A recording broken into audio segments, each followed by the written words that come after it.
O Brasil é o segundo país em número de casos de burnout, né? Só perde acho que para o Japão. E se eu não me engano, numa última classificação, entrou como o país mais ansioso. Então eu acho que realmente a gente vê uma piora.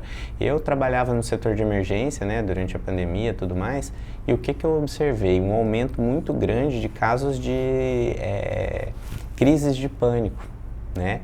E principalmente em populações mais jovens.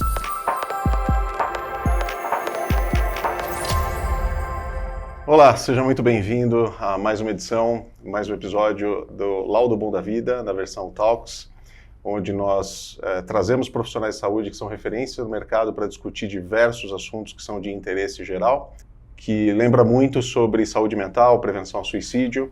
E para esse assunto, para essa discussão, a gente trouxe o Dr. José Henrique, médico, parceiro nosso aqui, amigo nosso, e vou te pedir primeiro, obrigado pela presença, obrigado por aceitar o nosso convite, e te pedir para se apresentar, para comentar sobre a sua especialização, sobre a tua área de atuação, e ao mesmo tempo já para pegar esse gancho e introduzir o assunto da saúde mental.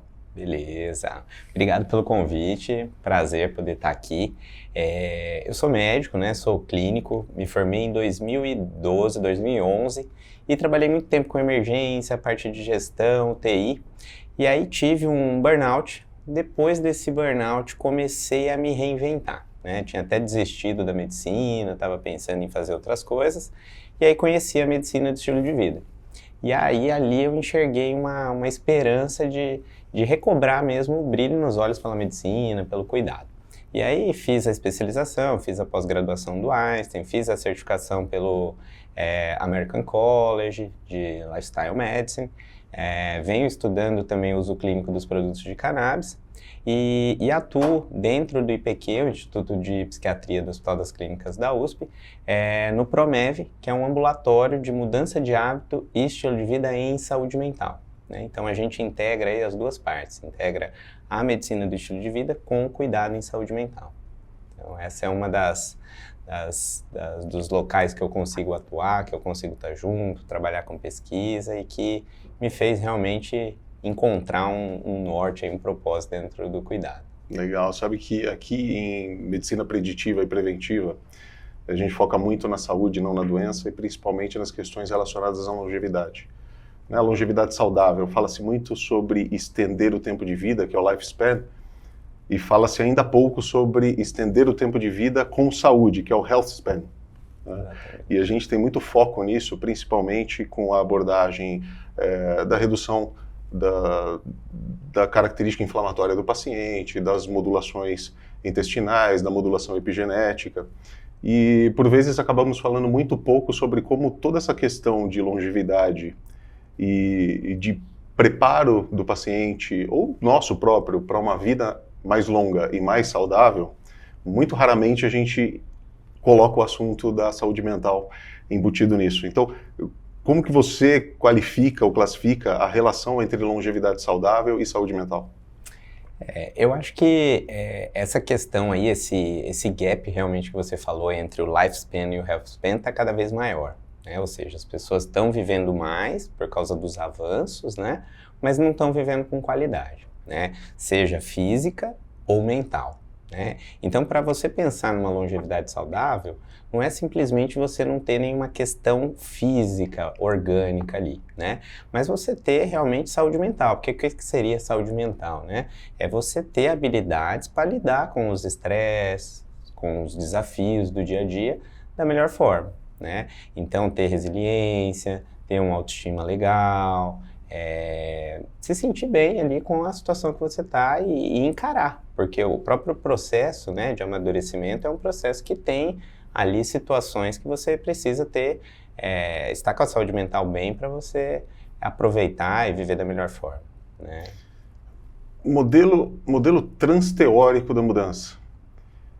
Qual é a definição do modelo? Porque quando fala assim em medicina do estilo de vida, esse termo aparece bastante. Sim, sim. E qual a definição do modelo transteórico da mudança com relação e também a relação da aplicação do modelo ao paciente. Certo. Então, a medicina do estilo de vida aqui no Brasil, ela ainda não é uma especialidade, né? Nos Estados Unidos ela está comemorando 20 anos esse ano no Congresso, porque eles viram realmente a necessidade de uma abordagem diferente, né? Porque aquele modelo antigo de esperar o paciente ficar doente, passar uma medicação e começar a tratar não estava funcionando, nem para os pacientes que estavam, né, como a gente falou, cada vez com uma longevidade sem qualidade, né? Quanto para os profissionais de saúde, porque se encontravam muito frustrados, né, naquela de, você se exercita, come direito, volta daqui 6 meses, e não vê uma mudança, né? Então, o que eles colocam até no primeiro congresso, tinha uma imagem de 2 profissionais da saúde com um rodo secando um chão com a torneira aberta. Então é exatamente isso que a gente estava fazendo. Então chega doente, a gente vai, limpa aqui o cenário, só que o negócio continua se a gente não for na raiz, né? Só que qual é a grande complexidade disso, né? A medicina do estilo de vida não é dar dica de saúde, falar o que tem que fazer, o que não tem. Porque hoje em dia a gente tem aplicativos que fazem isso muito bem, né? Você coloca ali, sai uma nutricionista que te passa o plano alimentar ali perfeito. É justamente trabalhar a parte comportamental, porque mudar hábito, mudar estilo de vida é difícil, né? Porque envolve crenças, envolve circuitos ali cerebrais que já estão acostumados a seguir determinado caminho. Então, uma das ferramentas que a gente usa é o modelo transteórico da mudança, né? Qual que é o cerne dele, né? É dividir ali o processo de mudança em etapas, né? A primeira etapa seria o quê? Seria a pré-contemplação, né? Pré-contemplação é o quê? O paciente nem identificou que aquilo é um problema. Ele fuma, mas minha avó fumou até 100 anos e ficou bem, ele não quer mudar, né? Um paciente assim, que chega assim no consultório, não adianta eu ir para uma abordagem tentando ir naquele hábito que ele está em pré-contemplação, porque ele não vai querer, né? Então a gente trabalha o quê para uma pessoa que está na pré-contemplação? A gente trabalha educação e saúde, né? Então, trazer informação, buscar ali estratégias para que ele crie uma motivação para aquilo. E uma motivação intrínseca que a gente fala, ou seja, algo que tem que ter vindo dele. Ele tem que enxergar um propósito. Porque eu chegar e colocar medo nele, isso daí vai aumentar teu risco de ter infarto. Não faz ele ter uma mudança duradoura, né? Às vezes até faz ali uma semana, tal, mas não foi algo que, não é pelo medo que a gente vai educar, né? O segundo estágio, né, pré-contemplação, seria a contemplação. Eu falei, realmente, cigarro eu acho que não é muito legal, né? Mas eu não sei se eu quero parar, ficou ali em cima do muro. Mas é um cara que já viu que tem um ponto negativo daquilo. Então a gente continua ali em informação e saúde até que esse cara decide, né?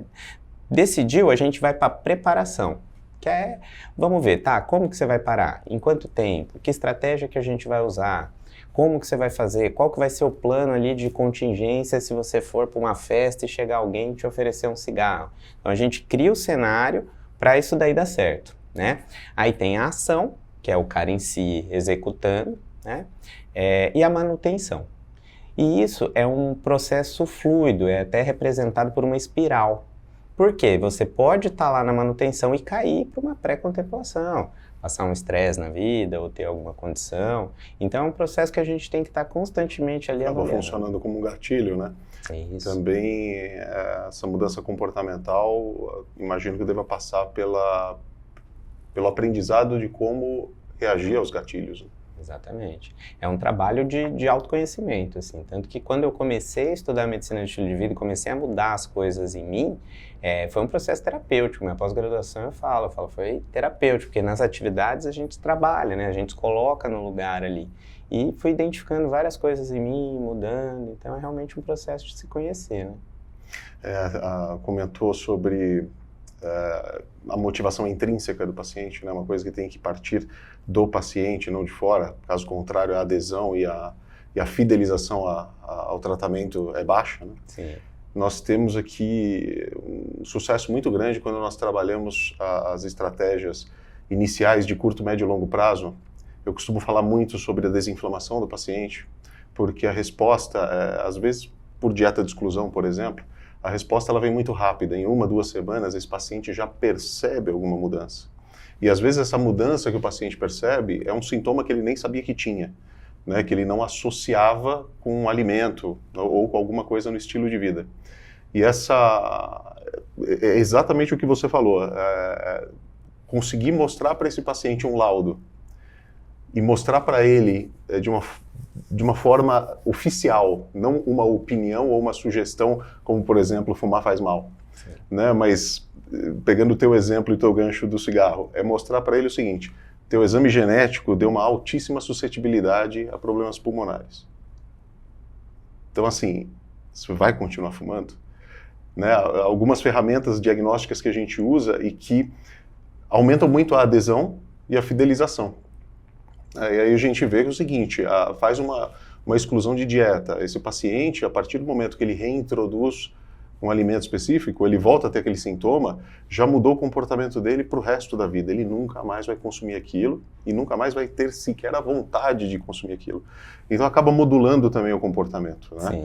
Agora, nas questões relacionadas a estilo de vida, a modelagem do estilo de vida, essa parte comportamental, ela também podemos chamar de modulação, né? Modulação do comportamento. Sim, de certa forma, sim. E isso de você ter ferramentas que ilustram faz parte desse processo de educação em saúde, né? Porque a partir do momento que ele vê ali, realmente é uma coisa que toca, não é um acho, pode ser, né? Eu tenho aqui uma predisposição, é da minha escolha, né? Querer continuar, arriscar ou não. Né? Você tem um negócio ali que te leva. E se a pessoa está buscando um cuidado em saúde, isso vai trazer realmente um reforço ali para adesão mesmo. E uma coisa curiosa que sempre vem, quando vem o assunto longevidade, quando vem o assunto estilo de vida, é que a vovó já dizia que só existem duas certezas na vida, né? Os impostos e a morte. Eu colocaria mais duas ali, dieta e exercício. Né? Porque é tudo que a gente não quer ouvir, e é a única certeza de que é o que a gente vai ouvir quando buscar uma terapia de longevidade, mudança de estilo de vida ou uma reversão de um estado de saúde de algum sintoma. Né? E além dessas questões que são talvez mais físicas, essas questões mais mentais, quais são as principais barreiras que encontra, né, com o paciente? Porque às vezes, quando é uma questão de emagrecimento, uma questão de ganho de massa, a maior barreira às vezes é a dieta e o exercício. Sim. E das questões de saúde mental e estilo de vida? Eu acho que assim, ainda tem muito estigma, né, com relação a questões relacionadas com saúde mental, de buscar ajuda, de admitir que está em sofrimento, porque isso pode indicar uma fraqueza, isso pode pegar mal no ambiente de trabalho, né? Então as pessoas tendem eu sinto que a gente está melhorando isso, né? Então levar informação, como a gente está fazendo aqui, eu acho que é importante para as pessoas verem que é uma patologia como qualquer outra e que merece seus cuidados, sua atenção, né? Eu mesmo tive um episódio de, por muito tempo até chegar nesse burnout, tentar normalizar as coisas que eu estava sentindo, me comparar com outras pessoas, né? Porque eu tinha uma carga horária muito exaustiva, trabalhava muito, quase não dormia em casa, vivia naquele estresse, mas a vida de médico é assim. Fulano eu tô reclamando de ter feito 24 horas, o outro fez 48, então eu que tô fraco. Até que chegou uma hora que eu quebrei, que eu não consegui levantar da cama. Né? E aí veio o impulso de falar, não, vou procurar ajuda, eventualmente se precisar de medicação, né? Aderir à medicação, a gente sabe a importância do estilo de vida, mas tem casos em que a medicação é bem-vinda, né? E eu tinha uma resistência, mesmo sendo profissional da saúde, tudo em tomar medicação, porque seria um sinal de fraqueza. Temos, né? Porque eu brinco que profissional da saúde tem dois tipos, né? O que não toma medicação de jeito nenhum e o que é hipocondríaco. Não existe um meio termo ali. Eu passei por situação semelhante também, depois de um período de muito estresse, em um momento de mudança importante. E quando você passa por um mapeamento e tratamento, você vê o desequilíbrio hormonal, o desequilíbrio bioquímico geral, né? Então, essa fraqueza e esse estigma que ainda existe, ele está associado como se fosse de fato uma fraqueza da mente, né? E na verdade existem diversos gatilhos que provocam esses pensamentos. Sim. Né? E o próprio estilo de vida influencia muito nisso, né? Então a forma com que você falou de alimentação e exercício, são dois pilares extremamente importantes para a saúde mental. né? Então, a atividade física em si, tanto que o que eu fiz, né? Eu admiti que eu precisava de ajuda, iniciei medicação, mas fiz todo o resto. Então, eu mantive minha prática de atividade física, que é algo que me faz muito bem, seja dentro do nível químico mesmo, ali de neurotransmissores, quanto uma questão pessoal, de sentir autoeficácia, de, pô, levantei da cama, fui lá, falei que ia treinar, treinei. Isso para uma pessoa que está num quadro depressivo, que não consegue nem levantar, às vezes, para tomar um banho, ela conseguir cumprir uma coisa que ela falou, aquilo ela começa a confiar nela de novo. Então, a atividade física, ela... Sistema de recompensa. Sistema de recompensa. Então, tem uma coisa na atividade física que vai além disso que a gente fala de neurotransmissores, endorfina, sistema endocannabinoide, né? Então, é toda a parte. E com isso, um pilar liga o outro, né? Então, você começou a se exercitar, você vai melhorar a vontade de comer, vai diminuir seu nível de ansiedade, aquele comer emocional vai diminuir. Você sente ali uma melhora física, não tem como, né? Metabólica e de medidas mesmo. E você pensa, ao invés de comer esse brigadeiro aqui, vou comer essa fruta. E você começa a fazer escolhas melhores, o sono melhora. E nisso a gente entra num ciclo virtuoso, né? A gente sai daquele outro que é ultraprocessado, gordura, dormindo mal, estressado, para um que vai produzir coisas boas. E aí a pessoa começa a andar e eventualmente a gente suspende a medicação, né? Tem casos que vai precisar manter mais, tem casos que menos, mas o importante é a gente saber que sozinho não vai, né? Tem que trabalhar a parte do estilo de vida. A alimentação a gente sabe, né? O quanto é o eixo intestino-cérebro, o quanto a produção de neurotransmissores é importante, né? Então, a parte alimentar, a parte do sono, essa questão de manejo de estresse, a gente vive num mundo que a gente tem muitas responsabilidades, é um mundo que a carga de estresse está muito alta, né? Os limites entre trabalho e casas perderam hein, com internet, WhatsApp, né? Então a gente, se não prestar atenção, fica o tempo todo conectado, trabalhando e não termina, né? Então ter aí ferramentas para manejar esse estresse, seja uma meditação, um descanso, respirar ali, né? Então eu acho que tudo isso faz parte da construção mesmo da saúde mental. E essa coisa de viver no automatismo, né? Eu tenho um exemplo interessante disso, que aconteceu comigo mesmo. Nessa época que eu trabalhava muito, teve um período que eu fiz uma transição. Eu fui para uma clínica, estava começando a abrir, quase não tinha atendimentos, né? E aí fui com uma camiseta, e a camiseta me incomodando ali, tal, uma etiqueta, falei, a etiqueta eu vou cortar. Aí levantei a camiseta, fui cortar a etiqueta, embaixo tava meu tórax todo machucado, assim, com feridas, assim, de várias idades, assim. Então, provavelmente eu usei aquela camiseta várias vezes ali, na correria, trabalhando igual louco, emergência, UTI, aparelho, eu nem sentia. No dia que eu parei um pouco, eu fiquei um pouco mais tranquilo, tinha um negócio... Então, você imagina quantas coisas sutis não podem ter, né? Porque se um ferimento físico não foi notado, então a gente tem que sair do automatismo, controlar tempo de tela, de rede social, ter mais conexões, passar tempo com a família, né? Acho que tudo isso faz parte dessa construção, buscar espaço verde, né? Então, dieta, exercício, medicação, existe toda uma multidisciplinaridade. Imagino que entendo que a medicina do estilo de vida, ela não é função de um único profissional, né? Na tua prática clínica, como funciona essa multidisciplinaridade e todo o conjunto de ações junto com o paciente? A medicina do estilo de vida não dá para fazer sozinho, né? Então ela realmente é multiprofissional.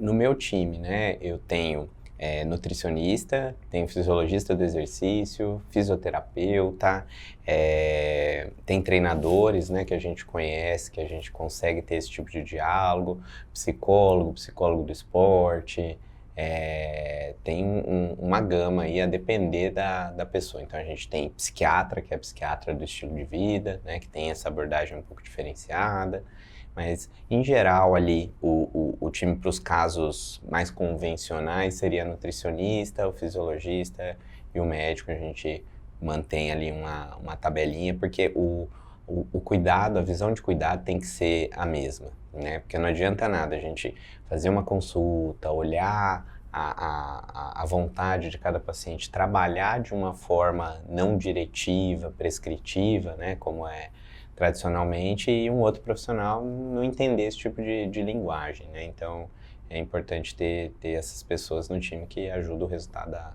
ser um protocolo de atendimento completo, né? Exatamente. Um outro Uma outra temática que a gente tem forte é a farmacogenômica, né? A farmacogenômica, ela ganhou muita força na parte psiquiátrica, né? Principalmente com relação às interações medicamentosas. Muitas vezes, interações, biodisponibilidade, aumento da toxicidade, ou aumento da eficácia, ou redução. E comenta um pouco na tua experiência, principalmente quando vai para o medicamentoso, o quanto você tem experimentado na tua prática clínica as interações medicamentosas em geral, o quanto isso também, às vezes, prolonga o tempo de tratamento ou atrasa aquela resposta inicial, e a tua visão para a farmacogenômica. Eu tenho uma abordagem, principalmente em quadros psiquiátricos, muito de trabalhar a parte do estilo de vida, né? Casos mais leves a gente inicia o manejo, mas normalmente essa parte mais profunda de polifarmácia e tudo mais, eu sempre tenho um psiquiatra acompanhando junto, né? Então eu entendo a importância de a gente ter essa individualização, né? Porque não é para todo mundo que vai funcionar, não é da mesma forma, cada um vai responder de um jeito. E eu acho que isso é o grande diferencial desses testes, né? Você saber utilizar a ferramenta para te mudar a conduta, né? Para você direcionar o tratamento para o que é melhor para aquele paciente específico, né? Então, eu acho que dentro dessa área a gente analisar caso a caso, para que o paciente tenha realmente os melhores resultados, não se frustre, como a gente vê aí, pessoas tomando medicações, doses altíssimas e um negócio meio às cegas, sem ter resposta, né? Ou seja, usar e abusar dos recursos, das ferramentas e da multidisciplinaridade, né? Exatamente. E tecnologias também, então na clínica a gente trabalha com máquinas que otimizam o resultado físico, né? Então acho que tudo é bem-vindo quando bem utilizado, quando com evidência, para melhorar o resultado, né? Então, às vezes é uma medicina que a gente fala high-tech e high-touch, né?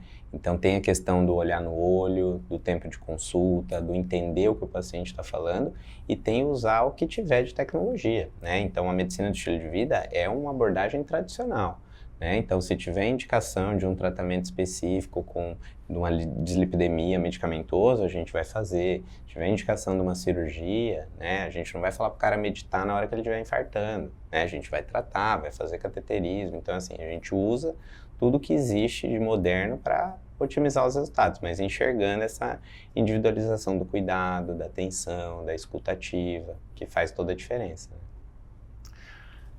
né? Informações assim do Instituto Ipsos, né, eles já classificavam o Brasil como o terceiro país em número de pessoas com sintomas de depressão, ansiedade, né, e pensamentos suicidas. E isso no cenário pré-pandêmico já era o terceiro. E há uma estimativa de que isso piorou muito depois da pandemia. Os últimos números trazem 45% da população brasileira já mencionou, já comunicou terem experimentado sintomas de ansiedade. Desses 45%, mais da metade, 55% são mulheres e 65% jovens entre 18 e 24 anos. Fora isso, fora ansiedade, em depressão, o Instituto traz a informação de que 19% da população brasileira sofre de depressão e que nos últimos anos, desde 2011, a taxa, a incidência de suicídio tem crescido 6% ao ano. Como é que se identifica? Porque se é quase metade da população brasileira, boa parte dessas pessoas não sabe que tem um problema de saúde mental, né? E não vai procurar ajuda porque não identifica o problema. Quando o profissional, treinado, especialista, identifica isso, como que funciona esse processo da identificação desse paciente e da abordagem a esse paciente? Legal, legal. Os números, se a gente for observar na prática clínica, eu acho que seriam maiores, porque foi o que você falou, às vezes a pessoa não sabe, né? Às vezes conviveu a vida toda com aquilo e, né, acho que é aquilo que é o normal, né? O Brasil é o segundo país em número de casos de burnout, né? Só perde acho que para o Japão. E se eu não me engano, numa última classificação, entrou como o país mais ansioso. Então, eu acho que realmente a gente vê uma piora. Eu trabalhava no setor de emergência, né, durante a pandemia e tudo mais, e o que eu observei? Um aumento muito grande de casos de crises de pânico, né? E principalmente em populações mais jovens, adolescentes, porque antes da pandemia a gente identificava alguns casos, mas muitos adultos, né, que chegam naquela situação de sensação de morte, uma agonia, parecendo que vai acontecer uma coisa ruim, e começaram a aparecer jovens de 12, 13 anos após a pandemia, e um aumento nos adultos também, né? Então a gente vê que realmente foi um período muito duro, muito crítico, né? Pensando em profissionais, né? Tem uma estatística que fala que entre 60% a 80% das consultas tem, no fundo, uma causa de estresse. Com isso, com qualquer especialidade, principalmente, acho que esses números são no setor de emergência, né?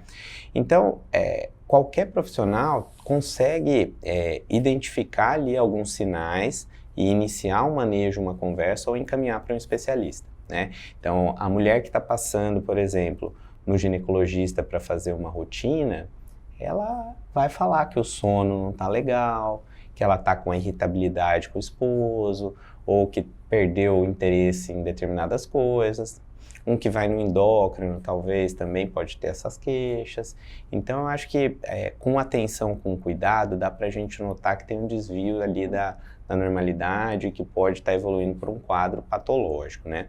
E aí vai do profissional conseguir dar um manejo inicial ou identificar que realmente precisa de um especialista em saúde mental, né? Como eu falei, eu manejo alguns casos, principalmente com a parte da medicina do estilo de vida, cannabis, o esporte e tudo mais, mas eu tenho que saber a hora de pedir ajuda de um profissional, né? Então, casos aí, ideação suicida ou depressões mais graves, né? Tenho casos de pacientes com transtorno de uso abusivo de álcool, de substâncias que não respondem às medidas iniciais ou estão numa situação de risco. A gente pede a ajuda de um psiquiatra especialista em dependência química, né? Então eu acho que é isso, mas se a gente ficar atento, a gente nota. Seja numa conversa, não precisa nem ser profissional da saúde, uma conversa no café, se você olhar para o olho da atendente, às vezes ela começa a falar alguma coisa, você dá espaço. Então, o pessoal está realmente, em todos os ambientes a gente está achando, né? Eu, esses tempos, fui para um spa que trabalha com medicina de estilo de vida. Tinham algumas pessoas lá e começaram a se apresentar. Os 3 primeiros, cada uma de um lugar do Brasil, cada uma com uma função, burnout. Uma apagou e desmaiou no meio de uma reunião, a outra... E se colocaram ali naquela situação de um cuidado intensivo para buscar o equilíbrio ali. E aí uma outra estava buscando um processo de emagrecimento, só que no discurso dela você via uma ansiedade, uma coisa ali muito grande, né? Então, por mais que ela não tivesse ali pela saúde mental, tem um fundo ali para se trabalhar. Então, acho que a gente está atento, olhar no olho do paciente, perguntar, deixar ele falar, né? Porque o profissional muitas vezes foi treinado a colocar o paciente em caixinhas, né? Então, o paciente falou um sintoma, tô com dor de cabeça. Na cabeça do médico já vem, deixa eu descartar AVC, tem algum déficit? Não, tem um padrão de enxaqueca, você vai interrompendo o paciente tentando encaixá-lo. Deixa ele falar que naturalmente as queixas vão vir e se você tiver sensibilidade, você vai notar que é um caso que merece uma atenção ali. E isso combinado com todo o estigma da saúde mental, o paciente tem muita resistência ou não? Tem, principalmente quando se fala em medicação, né? Então, quando você fala, não, vamos entrar com medicação, porque ele acha que se precisar de medicação é que o negócio está muito sério, que o caso dele está perdido, ou encaminhar para um psiquiatra, né? Já tiveram casos que, não, doutor, eu acompanho com você, mas para o psiquiatra eu não vou. Então, é um cara que está ali numa coisa que precisa de uma educação em saúde, né? Ele precisa se atualizar do que é saúde mental, do que é um psiquiatra, né? Daí a importância de você ter profissionais que têm essa abordagem, né? Porque se eu mandar ela para um psiquiatra que segue aquela abordagem tradicional, que é o que ela está com medo, né?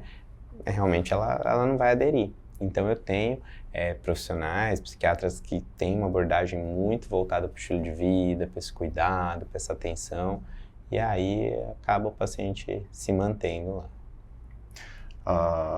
Eu lembrei de um caso clínico de um parceiro nosso, um médico, que ele atendeu um paciente bibariátrico e que recuperou, ganhou todo o peso novamente e não tem mais como fazer, né? Não tem mais o que tirar. Sim. E a pergunta dele, ele me ligou para falar o seguinte, rodou o teste genético dele e o teste dava uma suscetibilidade muito baixa à obesidade. Só que quando a gente olhava o laudo, síndrome metabólica, todos os parâmetros alterados, estresse oxidativo tudo alterado, questões de saúde e comportamento toda alterada, metabolização de vitaminas toda alterada. E foi curioso porque na conversa eu fiz algumas perguntas que assim, quando eu olho todo aquele padrão de alteração, as perguntas que eu fiz foi: teu paciente fuma? Ah, fuma 2 maços por dia. Teu paciente bebe? Sim, é alcoólatra. Teu paciente... A minha terceira pergunta foi: casado? Eu falei assim, é divorciado 3 vezes. Eu falei assim, talvez o problema do teu paciente não seja a obesidade, seja a compulsão, né? Porque tudo que é de ruim ele está fazendo muito compulsivamente. E aí veio, e na época eu nunca tinha ouvido falar do termo medicina do estilo de vida. E era pura medicina do estilo de vida, porque ele me perguntou como é que eu consigo ajudar esse paciente. E eu lembrei também de um outro case de substituição, né, de ex-obeso, que para compensar aquela compulsão se tornou um Ironman, se tornou um triatleta. Então assim, trocou uma compulsão por outra.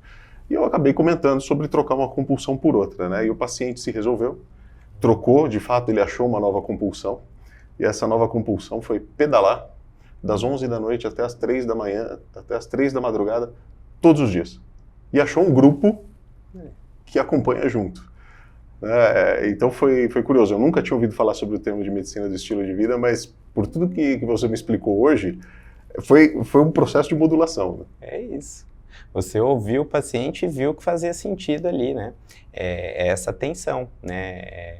Muitas vezes na conversa ali, na história clínica, né? Eu falo para o paciente, eu falo, ó, tenho minhas especializações, mas quem é especialista na Dona Maria é a Dona Maria, é ela que sabe o que funciona, o que não.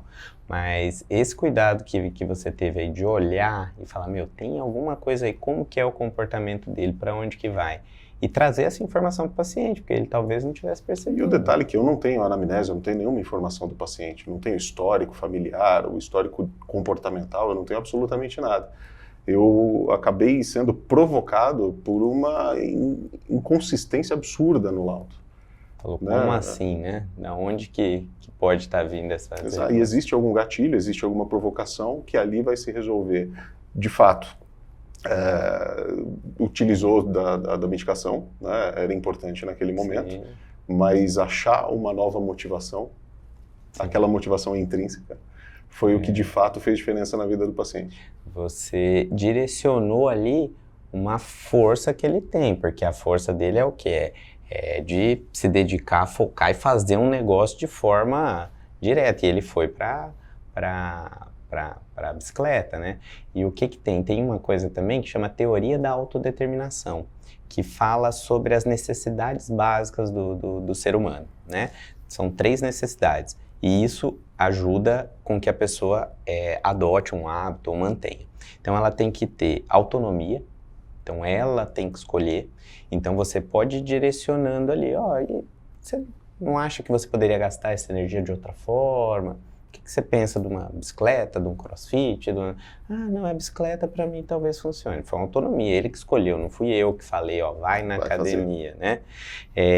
Sensação de capacidade, então ele sente que ele é capaz de fazer aquilo, pedalar, consigo pedalar, vamos lá, tal. Porque se você coloca o cara numa função que ele acha que ele não consegue, ele já vai ficar com o pé atrás.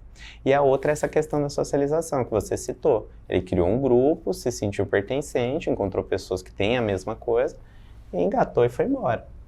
E eu peguei, quando eu comecei na minha atuação, o pessoal de uma clínica lá de Alphaville me chamou para trabalhar, porque chegava muito atleta com lesão e que eles identificavam que o problema não era a lesão em si, né? O problema era o que levava a pessoa a treinar daquele jeito, chegar num overtraining, e aí foram ver o que era estresse, era burnout, então altos executivos todos estourados, descarregava tudo na corrida, né? Na corrida, no triatlon, né?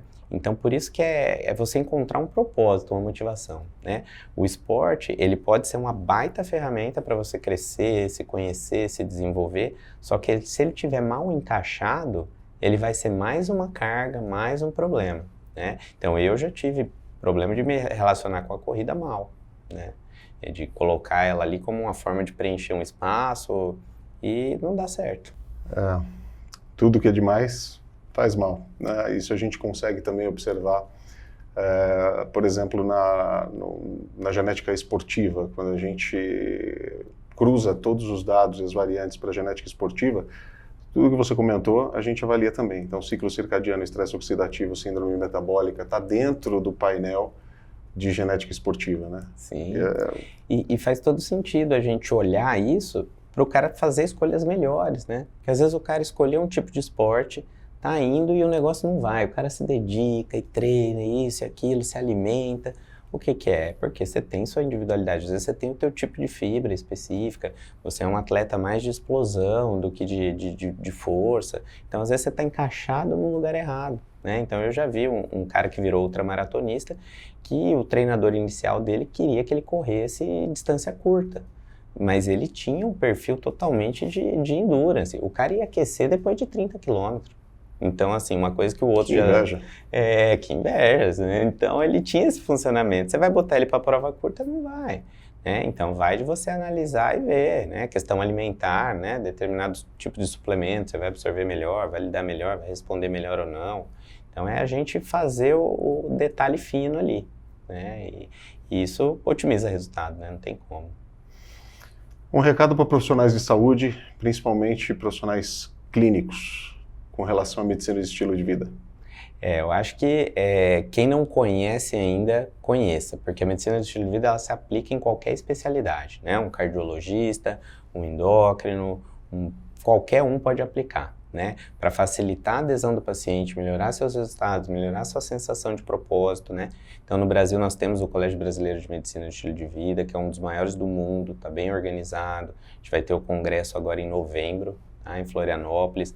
É um congresso sensacional, multiprofissional, então vários profissionais com atividades bem legais, é um congresso que não tem aquele clima chato, sabe? Então a gente teve, o último foi no Rio, a gente teve de atividade extra de congresso, a gente teve meditação na praia, yoga, é uma pegada muito legal e com muita ciência envolvida. Então a medicina de estilo de vida é uma ciência, não é dica de saúde, não é blogueiragem. Existe um sistema, né? Tanto usando a psicologia, ferramentas de coaching, várias coisas para a gente auxiliar na mudança de comportamento. Então não é um achismo, né? Então tem estudos, a gente conduz também projetos aqui, né? Então tanto lá no Promev quanto nas clínicas a gente trabalha pesquisas para produzir cada vez mais conteúdo de MEV para a população brasileira, né? E a MEV é sobre isso, é uma medicina individualizada. Eu não vou falar quantas vezes você vai treinar, a gente vai tentar achar aí na sua rotina o que encaixa. E dentro dessa individualização, pegar ferramentas que tenham evidência e ajudem, como os testes, por exemplo, como tecnologias e outras coisas, né? Então é a gente buscar cada vez mais fazer realmente o que é bom para o paciente, o que vai responder, e aí ele vai ficar feliz, a gente vai ficar feliz, porque eu acho que todo mundo que entrou na área da saúde quer isso, quer o cuidado, quer o bem do paciente, e nessa abordagem mais alopática e de produção em massa, os profissionais estão saturados, e aí a gente vê alto índice de burnout, depressão, estresse, ansiedade nos profissionais de saúde. Então vamos buscar a MEV aí, que é um caminho, o apelido é MEV, Medicina de Estilo de Vida. Muitos dos eventos que falam sobre medicina de precisão comentam, ainda falam muito sobre medicina de precisão ser o futuro da medicina. E eu já não vejo mais como futuro, porque tudo que a gente conversou aqui hoje foi medicina de precisão, as ferramentas disponíveis são medicina de precisão, então é combinar toda essa multidisciplinaridade e todos os recursos que a gente tem disponível para o melhor desempenho do profissional e para a melhor percepção do paciente. Exatamente. E com isso a gente melhora tudo, né? A gente diminui até gastos, né? Custos. Porque uma das coisas que fez a medicina do estilo de vida surgir foi o quê? Eles viram que a conta não vai fechar. Cada vez mais gente ficando doente. E um cara que tem um AVC ali, por exemplo, com 50 anos e vai viver até os 80, são 30 anos gastando fisioterapia, remédio, sem produzir, sem trabalhar. Falaram, ó, vamos fazer essa galera viver com mais saúde aí que não tá dando certo, não. Boa. Pessoal, mais um episódio aqui do nosso Talks. Se você gostou desse conteúdo, não esquece, faz um comentário também para que a gente tenha o feedback e uma devolutiva de como seguir para os próximos episódios. Se inscreve no nosso canal, compartilha com outros profissionais de saúde, compartilha com familiares, com amigos que estejam interessados nesse assunto. E, Dr. José Henrique, muito obrigado novamente. Valeu, prazer. Esperamos aí numa próxima oportunidade continuar nesse assunto, porque tem conversa para frente aí. Tem chão. Tamo junto. Obrigado. Até logo.